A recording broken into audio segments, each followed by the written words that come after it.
पारादीप निर्वाचन मंडली रे बीजेडी प्रार्थी चयन को नहीं चली बीजेडी कर्मी मध्य सांबादिक सम्मेलन लड़े।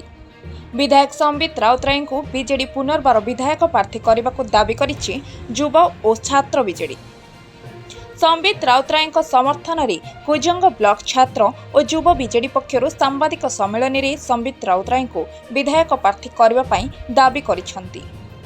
कोजंग पंचायत कार्यालय रे निर्वाचन मंडलीर युवा बीजेडी सभापति मानभंजन मल्ल, ब्लॉक बीजेडी युव सभापति अरुप्रसाद महांती, पारादीप निर्वाचन मंडली बीजेडी छात्र सभापति बापूजी बेहेरा, महेश्वर दास, प्रभास दास, कुजंग ब्लॉक समिति सभ्यांक सभापति सत्यवान मुदुली, आशीष नायक, दीपक दास, कुजंग ब्लॉक बीजेडी साधारण संपादक चिरंजीव नायक, कुजंग ब्लॉक साधारण और डिजिटल संपादक सुधांशु बेहेरा और अन्य कर्मकर्ता माने एही सम्मेलन में जोगदे विधायक संबित विरोध में बारंबार अप्रीतिकर मंतव्य देउथिबा एवं निंदा करुथिबा निंदुक मानकु छात्र और युवा बीजेडी पक्षरु कड़ा जवाब देवा सह चलित वर्ष 2024 साधारण निर्वाचन में पारादीप निर्वाचन मंडली रे पुणी थरे संबित विधायक हेबे और षष्ठ थर पई श्रीयुक्त नवीन पट्टनायक मुख्यमंत्री हेबे बोली चेतावनी दैछंती।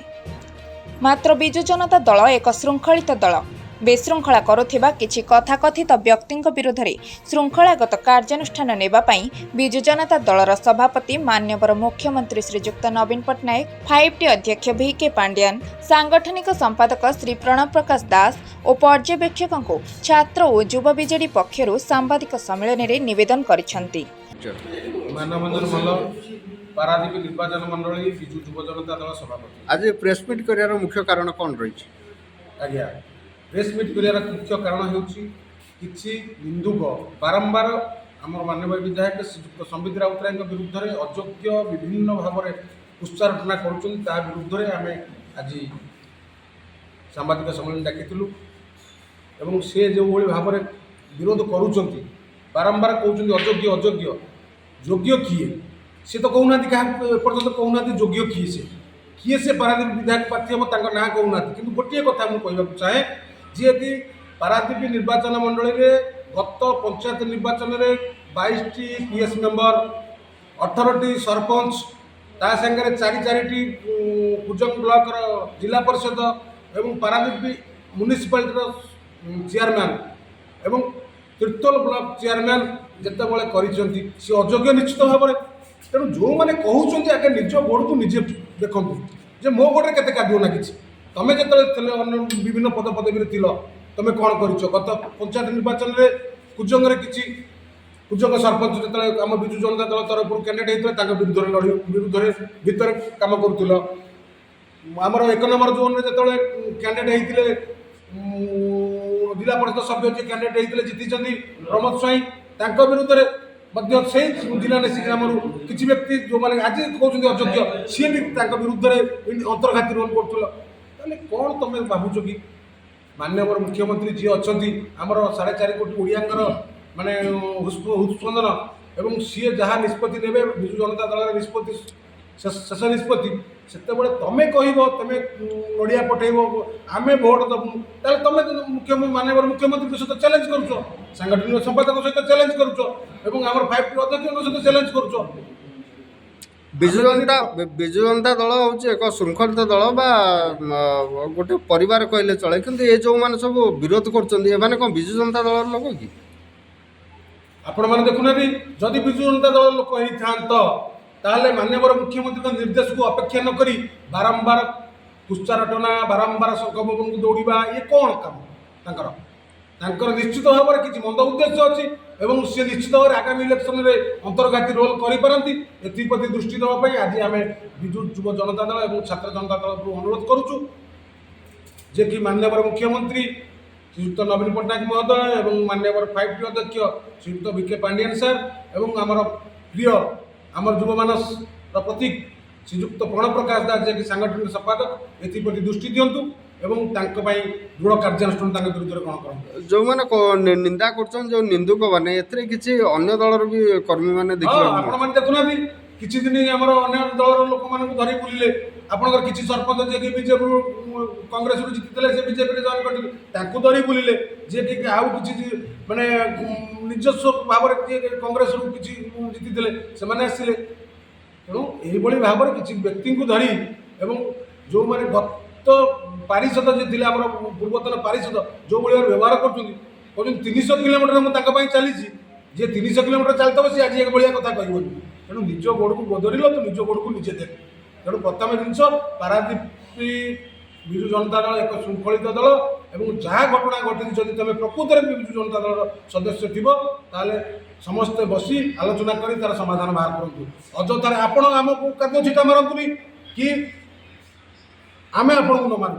ତେଣୁ ଆଗକୁ ଇଏ କଳି ନ ବଢ଼ିକିରି ଏଠୁ ଶେଷ କରିବା ପାଇଁ ଚିନ୍ତା କରନ୍ତୁ, ନଚେତ ନା ଇଏ ଦିଗ୍ଗତ ରହିକିରି ବିରାଟ ରୂପ ନେବ ଏବଂ ଭୟଙ୍କର ବିସ୍ଫୋରଣ ସୃଷ୍ଟି ହେବ। ଏଥିପ୍ରତି ଦୃଷ୍ଟି ଦେବା ପାଇଁ ଆମର ସାଂଗଠନିକ ସମ୍ପାଦକ ମହୋଦୟଙ୍କୁ ଆମେ ଅନୁରୋଧ କରୁଛୁ, ଦୃଷ୍ଟି ଦିଅନ୍ତୁ। ଏବଂ ମୁଁ ଏଇ ଆପଣଙ୍କ ମାଧ୍ୟମରେ ମଧ୍ୟ ଆଜି ଆମ ସହିତ ମିଶିଥିବା ମଣିଦୀପା ସର୍କଲ ମ୍ୟାଡ଼ାମଙ୍କୁ ଅଭିନନ୍ଦନ ଜଣାଉଛି ଯେ କି ବିଜୁ ଯୁବ ଜନତା ଦଳ ପାରାଦୀପ ନିର୍ବାଚନ ମଣ୍ଡଳୀ ତରଫରୁ ଆପଣ ଆମର ବିଜୁ ସାମୁଖ୍ୟର କାର୍ଯ୍ୟକାରୀ ସଭାପତି ହୋଇଥିବାରୁ ଆମେ ଅଶେଷ ଅଶେଷ ଧନ୍ୟବାଦ ଦେଉଛୁ ଏବଂ ସ୍ୱାଗତ ମଧ୍ୟ କରୁଛୁ। ଅରୁପ ପ୍ରସାଦ ମହାନ୍ତି, କୁଜଙ୍ଗ ବ୍ଲକ ବିଜୁ ଯୁବ ଜନତା ଦଳର ସଭାପତି। ଗୋଟେ ମାସ ବି ବିତି ଯାଇଥିଲେ ମଧ୍ୟ ବି ଗୋଟେ ବିଜୁ ଜନତା ଦଳର କର୍ମୀ କହିକି ବିଜେଡ଼ିର ଯିଏ ଅଛନ୍ତି ଆମର ବିଧାୟକ ଅଛନ୍ତି ସମ୍ବିତ ରାଉତରାୟ ତାଙ୍କୁ ଗୋଟେ ବଦନାମ କରାଯାଉଛି ବାରମ୍ବାର। ଏ ବିଷୟରେ ଆପଣ ଆଜି ସାମ୍ବାଦିକ ସମ୍ମିଳନୀ ବି ଡାକିଛନ୍ତି, କ'ଣ କହିବେ? ଗୋଟିଏ କୁଚକ୍ରୀ ଗୋଷ୍ଠୀ ଆମର ଯିଏ ଅଛନ୍ତି ବଡ଼ ଭାଇମାନେ ତା ଦେହରେ ସେମାନେ ସବୁବେଳେ ବିଧାୟକଙ୍କୁ କହୁଛନ୍ତି ଅଯୋଗ୍ୟ। ଯୋଗ୍ୟ ଅଯୋଗ୍ୟର ମାପକାଠିଟା ବୋଧେ ସେ ଭଲସେ ରଖିଛନ୍ତି, ତେଣୁ ସେ ମାପିକିରି କହୁଛନ୍ତି କିଏ ଯୋଗ୍ୟ ଏବଂ କିଏ ଅଯୋଗ୍ୟ। ମାପକାଠିଟା ତାଙ୍କର ଅଛି, ତେଣୁ ସେମାନେ ଚିନ୍ତା କରିବା ଦରକାର। ସେ ବି ଦିନେ ସମସ୍ତେ ପଦପଦବୀରେ ଥିଲେ, ଲୋକମାନଙ୍କ ପାଇଁ କ'ଣ କରିଛନ୍ତି। 2019 ମସିହାରେ ସକ୍ରିୟ ରାଜନୀତିରେ ମୁଁ ଥିଲି, ଯେତେବେଳେ ମାନ୍ୟବର ବିଧାୟକ ଟିକେଟ୍ ପାଇଥିଲେ। ସେତେବେଳେ ଯେଉଁମାନେ କହୁଛନ୍ତି ଯୋଗ୍ୟ ଅଯୋଗ୍ୟ ଅପାରଗ ସେ ଲୋକଙ୍କ ପାଖକୁ ଯାଇପାରନ୍ତିନି, ତାର ପ୍ରମୁଖ ସାକ୍ଷୀ ମୁଁ। କୌଣସି ପଞ୍ଚାୟତକୁ ସେ ଯାଇପାରନ୍ତିନି ଲୋକଙ୍କ ପାଖକୁ, ଯାହାଦ୍ୱାରା ବିଜେଡ଼ି କେତେ ସୁଦୃଢ଼ ଥିଲା 2019 ମସିହାରେ ସେ ଭଲକିରି ଜାଣିଥିବେ। ଆଉ ଯେଉଁ କଥା ଉଠୁଛି ଯେ ବିଧାୟକ କିଛି କରନ୍ତିନି, ବିଧାୟକ 18ଟି ସରପଞ୍ଚ ନିଜ ହାତରେ ଗଢ଼ିଛନ୍ତି, 22ଟି ସମିତି ସଭ୍ୟ ନିଜ ସାଙ୍ଗରେ ରଖିଛନ୍ତି, ଯୁବ ଛାତ୍ର ମହିଳା ଏବଂ ଆମର ଯେଉଁ ବିଜୁ ଜନତା ଦଳର ସଂଗଠନକୁ ଅତି ସୁଦୃଢ଼ ଭାବେ ସିଏ ତିଆରି କରିଛନ୍ତି ପାରାଦୀପ ନିର୍ବାଚନ ମଣ୍ଡଳୀ। ଯେଉଁ ପାରାଦୀପ ନିର୍ବାଚନ ମଣ୍ଡଳୀ ତାଙ୍କ ବାପା ଅବିଭକ୍ତ ଏରସମାରୁ ଆସି ପାରାଦୀପ ନିର୍ବାଚନ ମଣ୍ଡଳୀକି ଯେଉଁ ସମୃଦ୍ଧିର ଓଡ଼ିଶା ପୂର୍ବ ଭାରତର ବିକାଶର ପଥ ହେବ ବୋଲି ଯେଉଁ କଥା କହିଥିଲେ ମାନ୍ୟବର ବିଧାୟକ ତାର ଜାରି ରଖିଛନ୍ତି। ମୋର ବଡ଼ ଭାଇ ସତ୍ୟ ଭାଇ କହୁଥିଲେ ସବୁ ଗାଁକୁ ଯିବେ, ସବୁ ଗାଁକୁ ଯାଆନ୍ତୁ ଏବଂ ପଚାରନ୍ତୁ ଲୋକଙ୍କୁ ଯେ ସମ୍ବିତ ରାଉତରାୟ ଜଣେ ବିଧାୟକ ସେ ଯୋଗ୍ୟ ନା ଅଯୋଗ୍ୟ। ମାପକାଠି କର୍ମୀମାନଙ୍କର ପାଖରେ ଥାଏ, ମାପକାଠି ତଥାକଥିତ ନେତା କିମ୍ବା ପଦବୀରେ ହଠାତ୍ ଆସି ପଦବୀରେ ବସି ପୁଣି ପଦବୀରୁ ଅବ୍ୟାହତ ନେଇଥିବା ଲୋକଙ୍କ ପାଖରେ ନଥାଏ, ଯିଏ ରକ୍ତକୁ ରକ୍ତ ହାଡ଼କୁ ହାଡ଼ ସାଙ୍ଗରେ ମିଶେଇକିରି ତଳକୁ ଗଢ଼ିଛନ୍ତି, ଦୀର୍ଘ ବର୍ଷ ଧରି ବିଜୁଲି ଗାସିରେ ରହିଛନ୍ତି, ସେମାନେ ମାପକାଠି ଦେବେ। ଦୁଇ ଥର ପରାଜିତ ହୋଇ ରାମରାଉତଙ୍କ ଦୟାରେ ଯିଏ ପଦବୀ ପାଇଥିବା ସିଏ ମାପକାଠି ଦେଇପାରିବେନି, ମାପକାଠି ତାଙ୍କୁ ପ୍ରତ୍ୟାଖ୍ୟାନ କରିଥିଲେ ପଞ୍ଚାୟତ ବାଲା। ମାପକାଠି ସେମାନେ ଦେବେ। ଆପଣମାନଙ୍କୁ ଅନୁରୋଧ, ଯଦି ସେମାନେ କହୁଛନ୍ତି ଅଯୋଗ୍ୟ, ଆମେ ତ ତାଙ୍କୁ କାଉଣ୍ଟର କରୁନୁ। ଏ ସାମ୍ବାଦିକ ସମ୍ମିଳନୀ କାହାକୁ କାଉଣ୍ଟର ପାଇନାହିଁ। ଆମେ କହୁଛୁ ଆମେ ବିଜୁ ଜନତା ଦଳ ପାରାଦୀପରେ ଯେମିତି ଶୃଙ୍ଖଳିତ ଭାବେ ଥିଲା ଏବେ ସେମିତି ଶୃଙ୍ଖଳିତ ଭାବେ ରହୁ ଏବଂ ଆପଣଙ୍କ ଉଦ୍ଦେଶ୍ୟରେ ମାନ୍ୟବର ମୁଖ୍ୟମନ୍ତ୍ରୀ, ମାନ୍ୟବର 5T ଅଧ୍ୟକ୍ଷ, ସାଂଗଠନିକ ସମ୍ପାଦକ ଏବଂ ପର୍ଯ୍ୟବେକ୍ଷକଙ୍କୁ କହୁଛୁ 5-7 ଜଣଙ୍କ କଥା ନ ଶୁଣି 5-7 ସଂଗଠନ ଯାହା ସାଙ୍ଗରେ ଅଛି, ଯାହା ସାଙ୍ଗରେ ସାରା ପାରାଦୀପ ନିର୍ବାଚନ ମଣ୍ଡଳୀର ବିଜୁ ଲିଗାସି ଅଛି, ତାଙ୍କୁ ଦୟାକରି ଆଉ ଥରେ ଅବସ୍ଥାପିତ କରାଯାଉ ପାରାଦୀପ ନିର୍ବାଚନ ମଣ୍ଡଳୀରେ।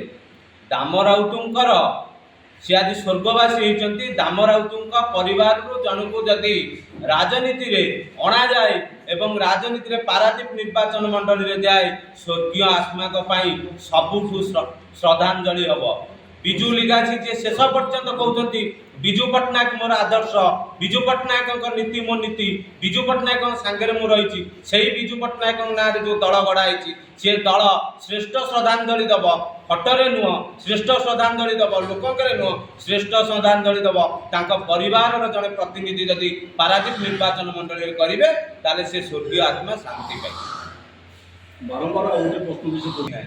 ବର୍ତ୍ତମାନ ପାରାଦୀପ ନିର୍ବାଚନ ମଣ୍ଡଳୀରେ ଅଳ୍ପ ଦିନ ତଳେ ମୁଁ ଆପଣମାନଙ୍କୁ କହୁଥିଲି ଯେ ଆମର କଂଗ୍ରେସର ପ୍ରାର୍ଥୀ ଥିଲେ ଏବଂ ଜଣେ ପାରାଦୀପରୁ ରାକେଶ ପଟ୍ଟନାୟକଙ୍କ ରିପୋର୍ଟ, ଓଡ଼ିଶା ଏକାମ୍ର ଲାଇଭ୍।